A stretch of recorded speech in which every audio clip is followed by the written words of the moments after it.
बिस्मिल्लाहिर्रहमानिर्रहीम। Army chief की वजीर आजम हाउस में आमद और वजीर आजम के साथ मुलाकात के बहुत ज्यादा चर्चे हैं। ये मुलाकात उस वक्त में हुई है जब इससे एक रोज पहले कोर कमांडर कॉन्फ्रेंस हुई है और कोर कमांडर कॉन्फ्रेंस का एक मुश्तरका एलानिया जारी किया गया जिसमें वाज़ेह तौर पर कहा गया है कि 9 मई में मुलव्वस लोगों के लिए कोई गुंजाइश, कोई नरम गोशा मौजूद नहीं है। और ये सारा कुछ उस वक्त में कहा जा रहा है जब खैबर पख्तूनख्वा में तहरीक इंसाफ की हुकूमत बन चुकी है और खैबर पख्तूनख्वा का वज़ीर आला अली अमीन गंडापुर बन चुका है और अली अमीन गंडापुर ने हलफ भी उठा लिया है।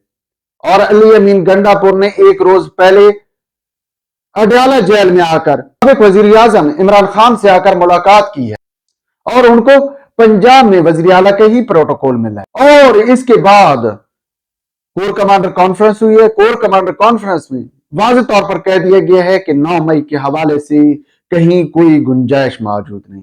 और आज वजीर आजम हाउस में आर्मी चीफ की आमद और आर्मी चीफ के साथ मुलाकात में भी वाज़ेह तौर पर तमाम स्टेक होल्डर्स को, तमाम लोगों को आगाह कर दिया गया है कि नहीं, अब कोई गुंजाइश मौजूद नहीं है।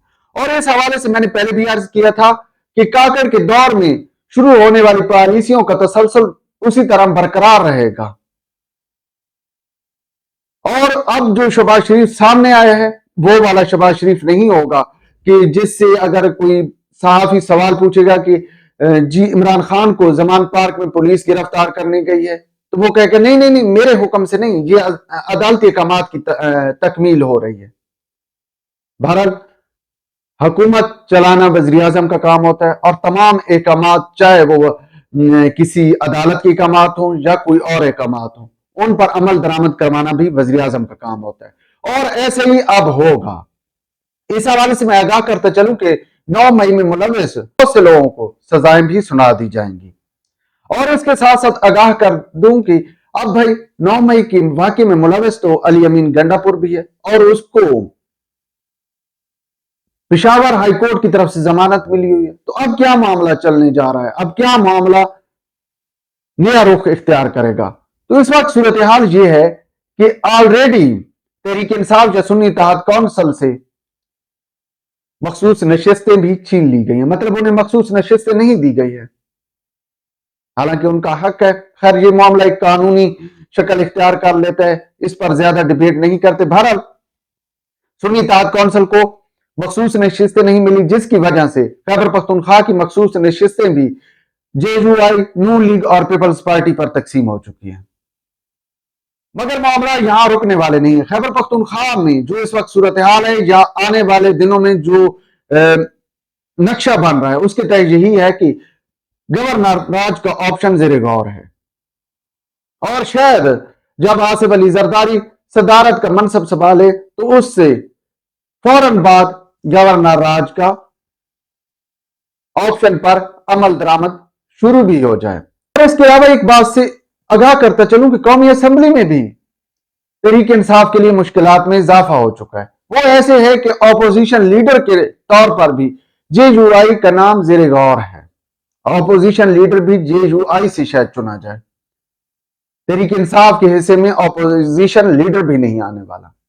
हालांकि तहरीक इंसाफ या सुन्नी इत्तेहाद काउंसिल की क़यादत इस मामले पर बहुत ज्यादा गौर कर चुकी है। और इस वक्त जो सूरत हाल है, मुल्क में सियासी पारा मजीद हाई से हाई तर होता जा रहा है। हालात किसी सूरत कंट्रोल में नहीं आ रहे, मामलात मजीद अदम इस्तेकाम और खास तौर पर मीशत को बहुत ज्यादा धचका लग रहा है।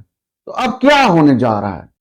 मुल्क में जो कुछ इलेक्शन के दौरान हुआ और इलेक्शन के बाद जिस तरह की सूरत हाल बनी है, उसके बाद मुल्क में सियासी बहरान तो ऑलरेडी जन्म ले चुका है, मुआशी बहरान में मजीद इजाफा होने जा रहा है और मामलात किसी सूरत भी हल की तरफ जाते हुए नजर नहीं आ रहे। एक जानिब नून लीग का यह कहना था कि इलेक्शन के हवाले से जो प्रोपेगेंडा किया गया, खासकर इलेक्शन रिजल्ट के हवाले से, उसमें मलक रियाज का हाथ शामिल है, जबकि पोजीशन यह है कि मलक रियाज को अदालती तौर पर मफरूज करार दिया जा चुका है, उसके असासे मुंजमद किए जा चुके हैं, मगर मलक रियाज को गिरफ्तार करने के लिए कोई तैयार नहीं। हालांकि नून लीग की सारी क़यादत, नून लीग का सोशल मीडिया इसी बात पर मुसर है कि तमाम तर मसाइल की जड़ मलक रियाज है, मलक रियाज ही प्रोपेगेंडा करवा रहा है। और सूरत हाल तो इस कदर गंभीर है कि एक दिन नून लीग के सोशल मीडिया सेल पर राना सनौल्ला ने ایک تصویر پبلش کی جس میں دکھایا جا رہا تھا کہ حامد میر اپنے آفس میں بیٹھے ہیں اور وال پر ملک ریاض کی تصویر لگی ہوئی ہے. خیر ملک ریاض کی وہاں پر کوئی تصویر نہیں ہے، مگر ایک پروپیگنڈے کا مقصد یہ تھا کہ سارا کچھ ملک ریاض کے زیر نگرانی ہو رہا ہے. تو اب بھائی ملک ریاض کو آخر گورنمنٹ گرفتار کیوں نہیں کر رہے؟ آخر وجہ کیا ہے؟ جب خواجہ آصف سے کوئی سوال پوچھے تو وہ چڑھ دوڑتے ہیں نہیں نہیں یہ آپ ملک ریاض کی زبان بول رہے ہیں. تو بھائی ملک ریاض کو آپ گرفتار کیوں نہیں کرتے جب آپ جانتے ہیں کہ جتنی شرانگیزی، جتنی نفرت اور جتنا پروپیگنڈا ہوا ہے خاص کر الیکشن رزلٹ کے بعد، اور الیکشن رزلٹ کے بعد جو معاملات خراب ہوئے ہیں اس میں سارا ذمہ دار ملک ریاض ہے بقول نون لیگ کے. تو کیوں نہیں آخر گرفتار کیا جا رہا؟ وہ دبئی میں بیٹھا ہے اور مزے کی بات یہ ہے کہ سندھ میں تو اسے زمینیں بھی الاٹ کی جا رہی ہیں. خیر یہ معاملہ کسی اور ویلاگ میں دیکھیں گے.